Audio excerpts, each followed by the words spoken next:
Hello, everyone.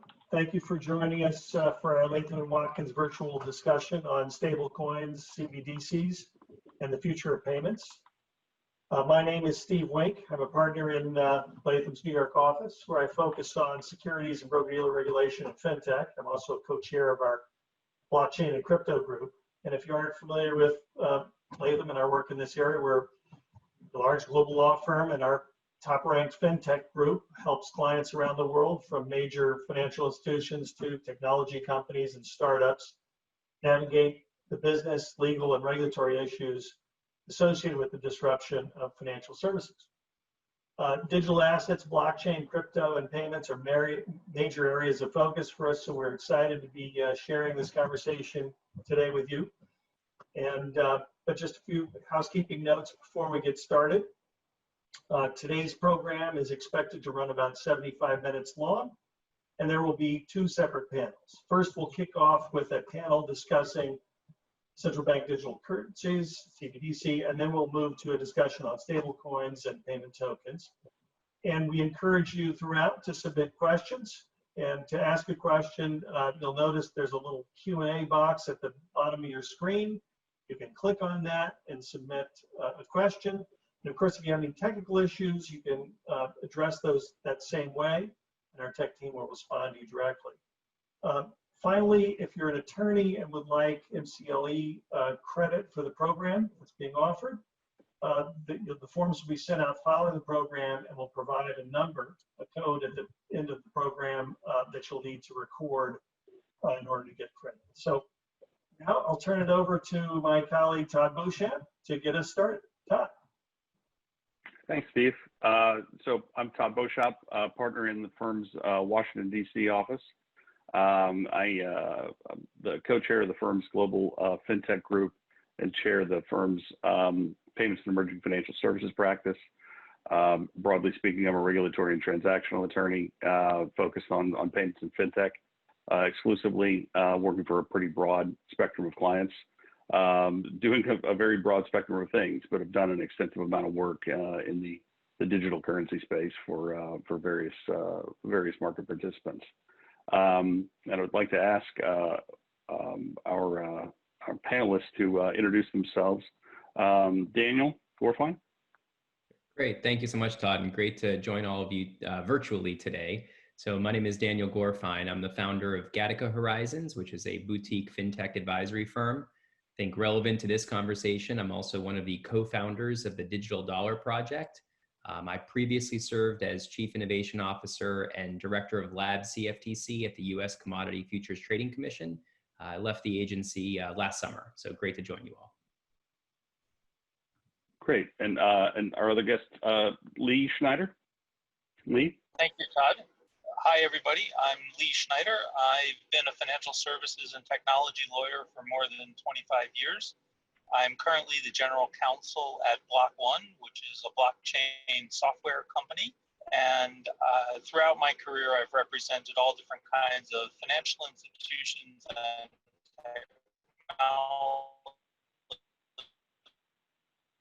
companies, currencies. I'm working with a couple of efforts right now, and really think this is a new and exciting area, so very happy to be here, and especially with Daniel. Great, and then they'll be joined by Steve Wink, who you just heard from, and Simon Hawkins from Latham. Simon? Hi there, I'm Simon Hawkins. I work in the firm's Hong Kong office and head up the regulatory and fintech departments here. Been in Hong Kong for around 11 years and work across the full spectrum of incumbent financial institutions, emerging companies, and fintechs. Great, thanks, Simon. So we've got a pretty interesting discussion ahead. I guess very quickly want to set the stage a bit. Of course, we're talking about central bank digital currencies. What is that? We'll certainly get into more detail, but at a high level, really a digital form of existing currency that's issued by the central bank, and various models being considered by central banks around the world. it's spreading wildly. I mean, according to a recent survey of around 66 central banks, covering about 75% of the world's population, there roughly 45 that are engaged in some level of effort in this area, whether research, experimentation, pilot, etc. And over a third at that point. I'm sure it's probably every day something becomes dated, but at the time of the survey, over a third said it was possible that they would issue some form of retail central bank digital currency in the medium term, roughly next 5 years. And I think this wave just keeps spreading, and in a way that's fascinating and exciting. I think one of the more notable examples out in the market is from China, where it's the digital currency electronic payment, which is their form, and that's actually nearing launch. We're going to hear more about that later. And so maybe we'll talk for a second about forms. Again, we'll get into greater detail on this through the panel, but various forms. You've got retail, where a central bank could be issuing, directly for use by individuals, which is sort of a departure from the typical position and role of a central bank, where individuals, typically don't interact directly with a central bank.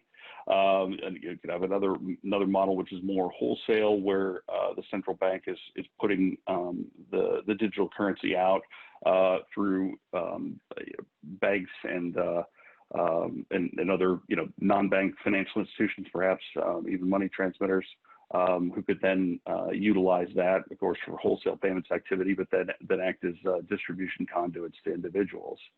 And then you have various other permutations and perspectives. I think of course, blockchain technology continues to be a big focus, but it's not required. And certainly central banks are exploring how various underlying technologies with respect to these, which of course will impact function, etc. Why do this now? What is driving this focus? Again, we're going to get into that too, but continuing to provide secure, faster payments in a more inexpensive way, and being able to distribute funds quickly, something that's become an even greater focus during the current pandemic, and various other drivers, including the emergence of private market entrants. But we'll get into all that and more here shortly. So I guess let's transition to our panelists. Daniel, let's start with you. Can you tell us a bit about the Digital Dollar Project, and why it was launched and what the focus is? Yeah, sure. And I think you've done a nice job of laying out, some of the different permutations and design choices around CBDC. But just a step back, I mentioned that I was previously the director of Lab CFTC, and over the prior years, I've had an opportunity to hear about and learn about just a vast array of different tokenization, crypto, and blockchain related concepts and projects. And I think that the one thing that really dawned on me, at least as I left the agency, is the idea that computers connect directly. I mean, we can connect computers. That's what the internet represents. And I think that what a lot of those buzzwords really represent is that there's better infrastructure that we could deploy and better technology that we could deploy to send information about value. So to unpack that for a second, and we all know that you can send an email halfway around the world, which contains information, and you can do so very quickly with relatively few intermediaries and at very low cost. What tokenization and I think blockchain represent is that you can do the same thing with information about value and information about unique ownership of value. And I think that ultimately those dynamics are going to impact the way we transact all types of financial instruments and assets. So what became clear to me, end of last summer into the fall, is that this is going to touch money as well. And obviously there were some high profile announcements like Libra, the digital yuan that you mentioned, that certainly captured attention and made clear that yes, if you apply this technology to mediums of exchange, there could be some profound implications. Now, former CFTC chairman Chris Giancarlo is a good friend of mine and also very like-minded, and he's focused a lot of energy on the need to upgrade general financial infrastructure. So the two of us, started having conversations into the fall where we said from a national perspective, it doesn't seem like there's yet this kind of national policy or focus on what tokenization might mean for the US dollar in particular. So in the fall of last year, we published an op-ed in the Wall Street Journal, which we considered to be a call to action saying, look, this is happening. Even if you're a skeptic, the prudent thing to do here is to understand the implications and ramifications of tokenization of the US dollar. We put that out. We got a lot of really interesting inbound from a broad range of stakeholders, including some of the blockchain team at Accenture, which is working on a lot of global CBDC projects. And we then started thinking, well, what can we do from here? I mean, this is a call to action, but how do you actually catalyze action? And that's what drove the launch of the Digital Dollar Project early this year. Essentially creating a platform where we can bring diverse stakeholders that represent different elements of the economy. And I think that's so important because when you talk about tokenizing the US dollar, understanding the implications of how that ripples through a domestic and global economy is very challenging. So we launched this as a not-for-profit effort where we would go through a lot of what you mentioned at the outset, a lot of the design choices and trade-offs, try to articulate a vision of what might make the most sense as a champion model for the United States, put some thought behind that. We published a paper just a few weeks ago, a white paper that kind of includes the parameters of our champion model, which I'll say we can talk about that in a few minutes. But ultimately, look, our goal, we recognize that it has to be the government, has to be the Fed that ultimately leads the implementation of a CBDC. I mean, you need the Fed to mint a tokenized dollar. Our goal is to offer a lot of thoughtful material to policymakers and to the private sector to demonstrate what the private sector is capable of doing and what we've learned thus far from many private initiatives, so that when the time comes to begin really piloting in a real world sense or even implementing and rolling out a tokenized dollar, we're better prepared to do so. That's great. So maybe let's talk a little bit about why this is important and benefits. What does this end up looking like? I think that's certainly helpful for folks kind of coming at this anew. But I think also there are a lot of different perspectives on it. So it'd be good to hear yours.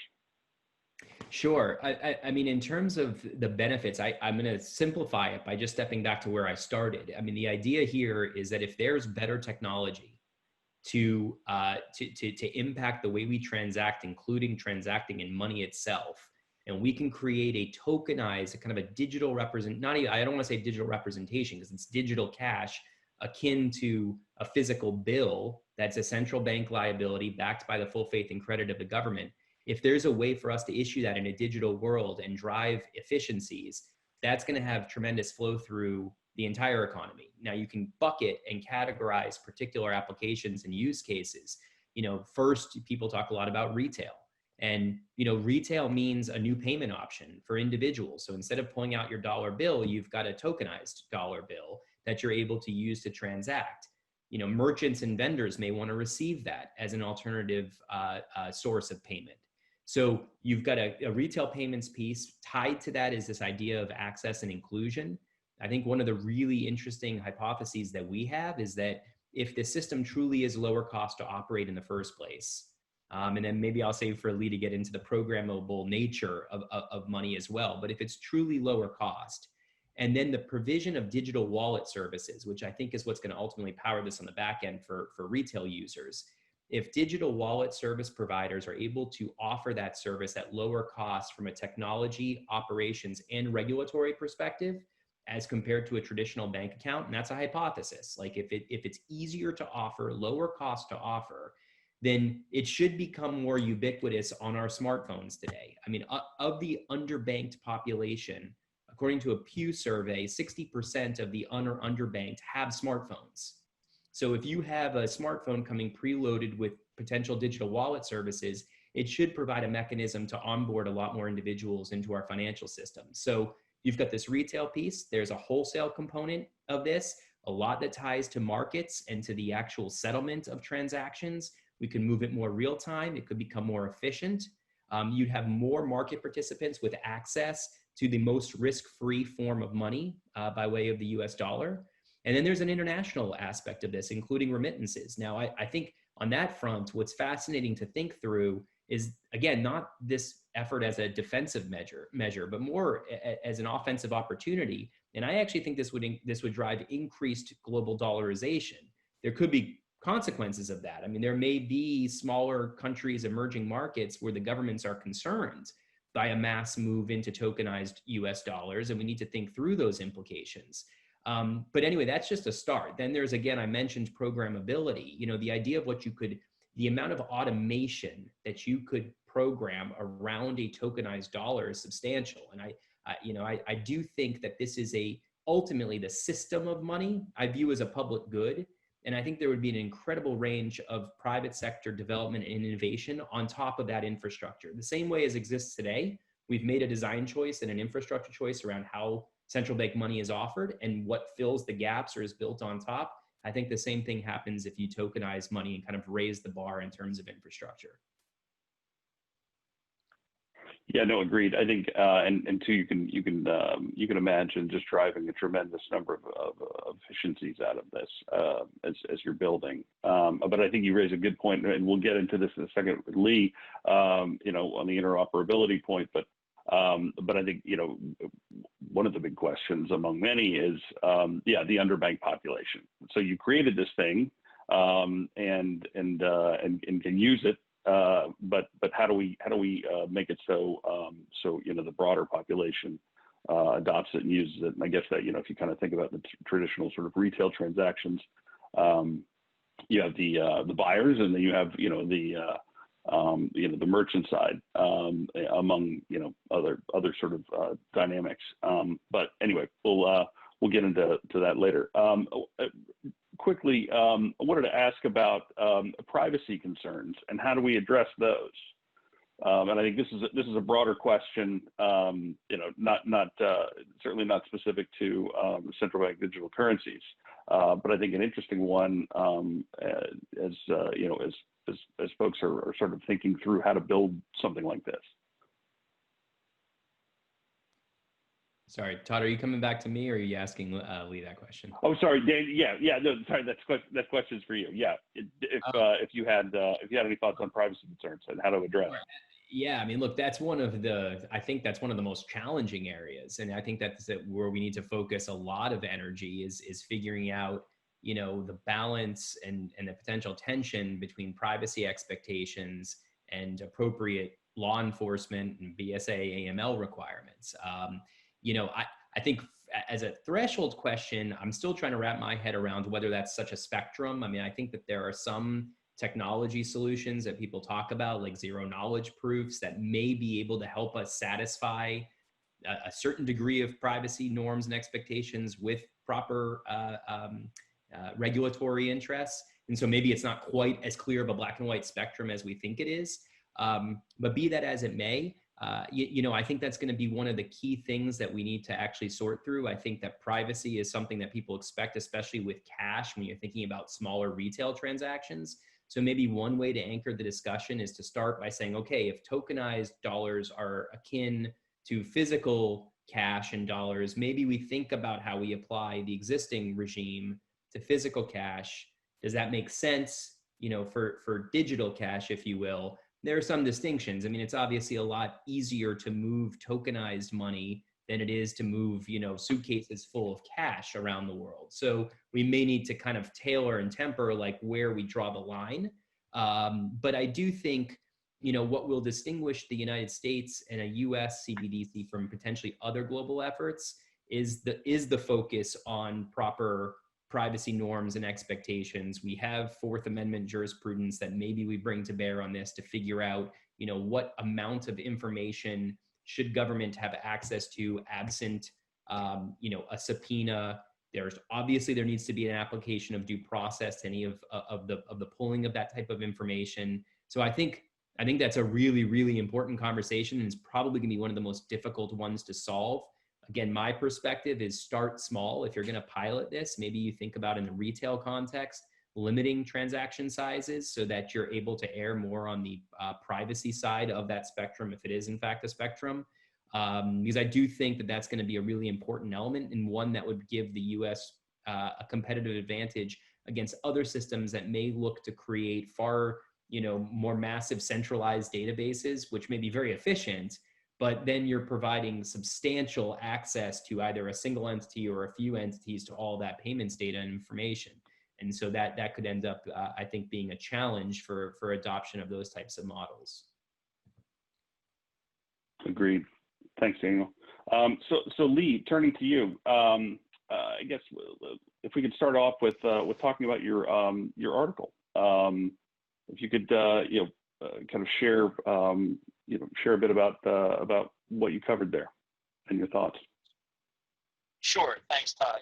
And I think you and Daniel did a good job of highlighting a whole bunch of the design choices that will be necessary to make in considering how to construct and architect a central bank digital currency, whether it's a digital dollar or any other country.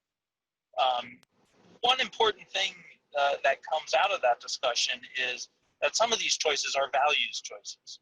So privacy as a value, privacy as a quote unquote human right or moral right or something like that, that's concept is not universally accepted. And so I do think it's very important that there's an open discussion about all of these issues. And one of the main points that I made in the article that I wrote was a point around transparency. I think whatever choices are made in terms of design and architecture of a central bank digital currency, of who the primary actors are in the ecosystem around the central bank digital currency, how people get compensated, things like that. I think all of those decisions are important ones in the making, but also important ones to be communicated as broadly as possible so that people know what they're in for, or at least if they're interested in knowing it, that they can find out the information about what they're in for by using this digital currency. I think privacy is a perfect example of that, but there's lots of other examples. So for instance, you could conceive of a situation where the central bank is one of multiple organizations that's operating the platform on which the CBDC is created. Well, we want to obviously know what the central bank's role is, but we also want to know the roles of the other participants on that platform, especially the operators of that platform. So that's an example of an important aspect of transparency. Another area that Daniel touched on is with regard to retail CBDC. So there's a bunch of different potential ways to accomplish that. Some of them involve direct accounts at the central bank. Others involve continuing the existing banking industry structure. We want to know, we want to disclose how that's going to work so people have a clear understanding of the way this incredibly important portion of the economy functions. Part of the reason I am heavily advocating this transparency is because when I started really focusing on central bank digital currencies last year, I realized that I didn't really understand all of the different ways the current money system works. And so learning that was an important part of how I got to understand central bank digital currencies, how I got to understand some of the different choices that are going to be made for the architecture. And so to my mind, making sure that there's good transparency around this is incredibly important. And just jumping in on that, we certainly understand the desire for transparency, and there's certainly an ethos in the in the crypto world around that, and open source architecture and that sort of thing. But sovereigns haven't traditionally provided a lot of transparency, as you mentioned, into the machinery of their monetary policy. And as you pointed out, there are real issues, in the article, is there real issues around national security that those central banks and sovereigns could be very concerned with. So, maybe you could speak a little bit, why might it be a good thing from the perspective of the sovereign central bank to actually enable that transparency? Right, and it depends. Obviously, the exact elements of the transparency are going to be important. What I think is important is around the architecture and design, around the functionality and the way that data and information is going to get used, particularly from a privacy standpoint. That said, a central bank digital currency will potentially have implications for monetary policy. And I'm not suggesting that we need more transparency in monetary policy. Although I've read some wags recently saying monetary policy appears to be just giving away money whenever we feel like it. Whether you think that's right or not is irrelevant. But right, monetary policy is decision making that the government does, and the level of transparency there, I think we can have a discussion about. I'm not so focused on that, in part because the macroeconomic stuff is not really my area of expertise. But what I've noticed throughout my career, particularly in the financial services arena, is we're constantly pushing for more and more disclosure in that arena. And so there's no reason, to my mind, not to bring a similar level of disclosure to bear on the way the central bank digital currency functions, if we're already requiring it for stocks and bonds and swaps and futures and all of these other things, right? We want to make sure that people go into this knowing what they're getting into, because we've made a values choice in the US that your financial life is incredibly important and you deserve to have as much information about it as possible. Personally, I don't see a reason why a central bank digital currency, simply because it's a financial instrument that emanates from the government as opposed to a financial instrument that emanates from the private sector, needs to be significantly different. It certainly makes sense to me. And moving on to the interoperability point that was made before, wondering, how should the central banks be viewing that?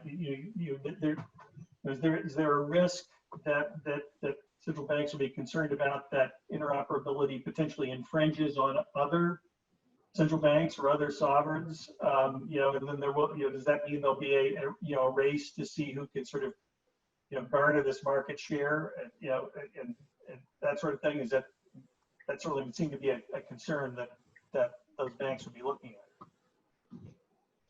I think that's a really interesting point, Steve. As I think the Financial Stability Board came out with a consultation paper on global stablecoins a couple of months ago.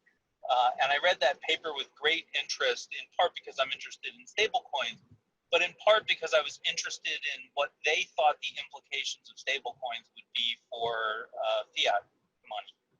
And one of the parts of it at the end of the consultation paper, they have 10 recommendations, and I played a little game with myself, which was I thought about those 10 recommendations not with respect to stablecoins, but with respect to fiat money, whether it's digital or physical or existing, right? And you can sort of play some interesting thought experiments about what kinds of interoperability exist right now with respect to fiat money, and the way that different governments utilize their fiat money for governmental aims, for policy aims, in addition to just for monetary aims. So I think the interoperability question is fascinating. And by the way, that's just one flavor of interoperability. Another flavor of interoperability, and dovetailing with something Daniel said earlier, is thinking about how we make the transition from the existing system to a CBDC system.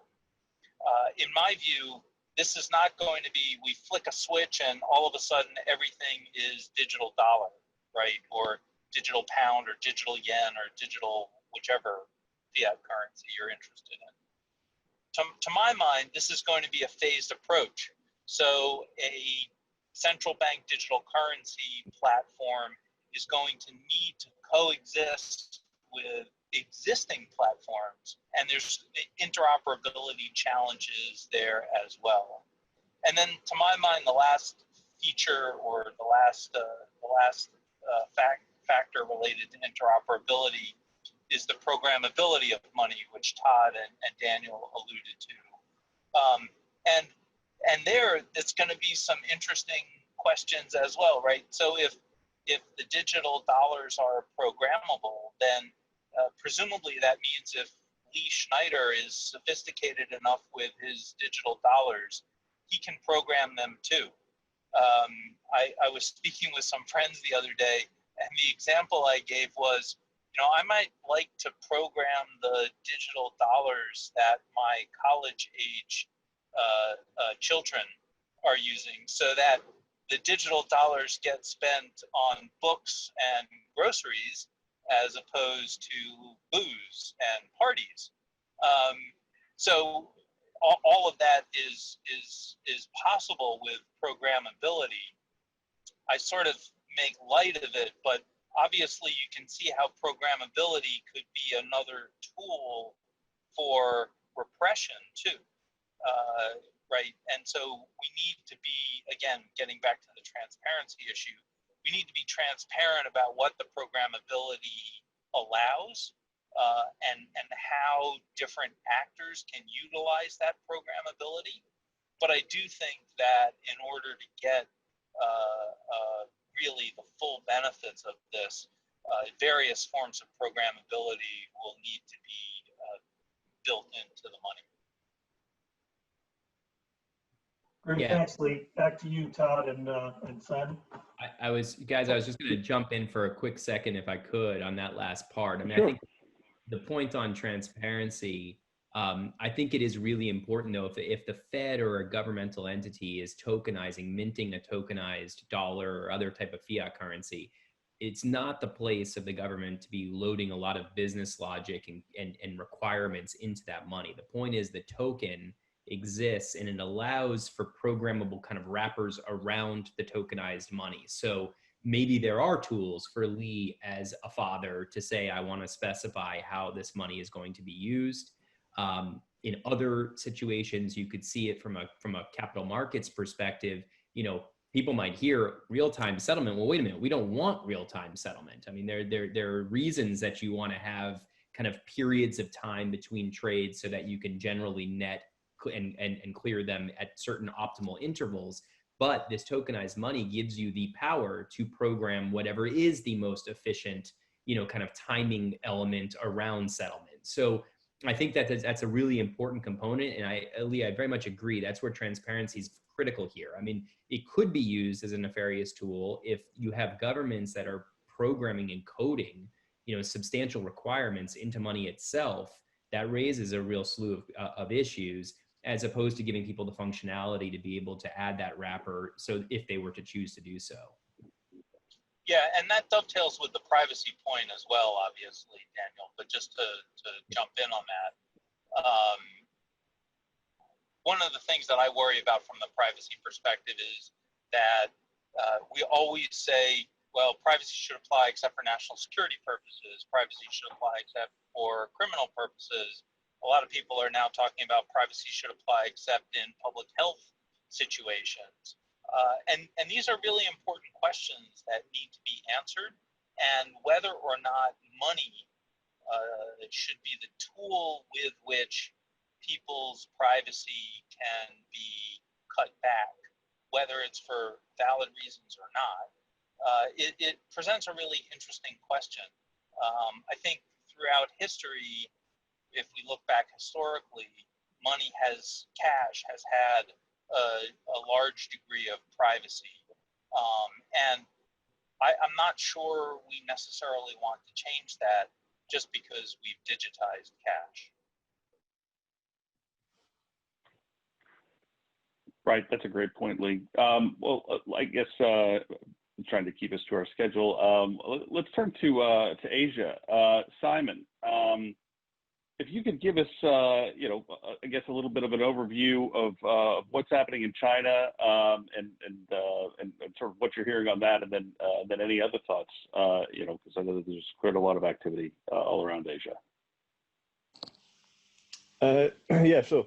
So I think given time, we'll probably only get around to talking about what's going on in China with their CBDC. But as you said, there's a number of other interesting developments in Asia, notably in Cambodia, Thailand, and Korea has just announced its study as well.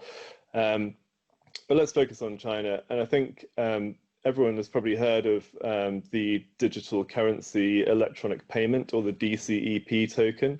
So this is the Chinese central bank, the People's Bank of China, has been developing the DCEP since 2014. So it's already been under development for quite a few years. And recently it's been reported that live testing is now taking place. And the live testing is actually going to eventually be rolled out to 4 quite large Chinese cities in different parts of the country, and probably in total that will include around close to 50 or 40 million people, I think, will be part of the testing. Obviously, it's a big development because it's the first national CBDC that's actually kind of coming towards a full launch. But also it's significant because China's a big country. It has 1.4 billion people. It's already highly technologically savvy with respect to e-payments. They're very much a way of life in most of the major urban centers in China. And just to give you an example, on WeChat Pay, which is a very popular mobile payments platform in China, there are around 900 million monthly active users. You can compare that to Apple Pay, which has around 127 million monthly active users. So we're talking big volumes of people who are using in their daily life, e-payments. So when we think from a policy perspective, like why is the PBOC, the central bank, developing a digital currency? Their reasons are to try and bring down transaction costs, to extend financial services to China's rural areas, so this is a financial inclusion point, and also to increase the efficiency of their monetary policies. Now, I think it's important also to remember that China's a closed economy for many reasons. It has pretty strict currency controls. So what we're talking about here when we talk about the DCEP is a largely domestic project, at least initially. But obviously China does have a plan to gradually liberalize its currency over time, and the DCEP it looks likely to be a tool that would further kind of internationalize the currency, the renminbi. So the DCEP is designed to be for small scale, high frequency transactions. So essentially it's supposed to be a substitute for coins and notes that are in circulation rather than things like bank deposits. It's not supposed to completely replace cash, so cash will continue to be issued as usual alongside the DCEP. And in terms of the structure, it's this token. It's a token-based, centralized, and permissioned distributed ledger structure. And the distribution model is this 2-tier system we sort of touched upon earlier in this session, where essentially the DCEP tokens are issued by the central bank to intermediaries, which are reportedly the big 4 Chinese banks, the state-owned banks, plus China UnionPay, which is a bank-run association that runs the interbank networks. And then potentially 2 private enterprises as well, like Alipay and Tenpay, which is the payment system behind WeChat Pay. So then it's intermediated by this layer of intermediaries who would transfer those DCP tokens onto their account holders effectively. The PBOC sought to differentiate this project, the DCP project, from cryptocurrencies, which are essentially outlawed in China. They've gone out of their way to say that this is really centralized legal tender that's backed by the government reserves. So essentially, the governance of the DCP is going to be completely state controlled by the PBOC and backed by all their central bank reserves. What's interesting here when we think about the interoperability, which we've touched upon, is that currently the ecosystems of Alipay and WeChat Pay are non-interoperable. They're closed-loop private systems, and the DCPs essentially could create this monetary system that makes the WeChat Pay and Alipay system and the existing interbank systems all interoperable together. And I've said that while the initial functionality of the DCP is purely domestic initially, I think it's naive for us to assume that that's the end game for the DCEP, particularly since there is this policy of wanting to internationalize over time the renminbi. And especially recently with all the trade issues that are going on between the US and China, it's sort of perhaps even more important than ever that they're seeking to sort of internationalize their currency. And I think the first step for that would be cross-border trade with sort of regional counterparties, with people in the region, non-US sort of persons who are doing business with Chinese counterparties. And this ties in quite nicely with the Chinese government's One Belt, One Road initiative, which is essentially a big trade route mirroring the old Silk Road. And interestingly, the gateway to that One Belt, One Road sort of outside of China is in Chengdu, which is a large city in Western China, which is one of the places where they will be testing the DCEP. So it's a sort of potentially a sign that they're testing it there, because that would be the jumping off point for sort of internationalization. However, they have the PBOCs acknowledged that it's not going to be an easy process, and very much it's going to be part of their internationalization policy. And I don't think we can expect to see the DCEP become a fully kind of internationalized central bank digital currency in the sort of near future. The near future, even though it hasn't formally been announced as to the full rollout date, but the near future will be this domestic only system. So then coming to privacy and transparency, I mean, from a transparency perspective, and in terms of how kind of programmable the DCEP will be, we don't really know. There isn't a huge amount of transparency about exactly how this will work. And on the privacy and kind of surveillance aspects, I think that's one of the areas where people will be very keen to sort of see how that works in China. Obviously, unlike cash, which can be stored physically outside of the banking system and is anonymous when it's used for these types of small-scale transactions that the DCEP is targeted at, the data, those are sort of anonymous, and you don't have access to the data relating to those transactions.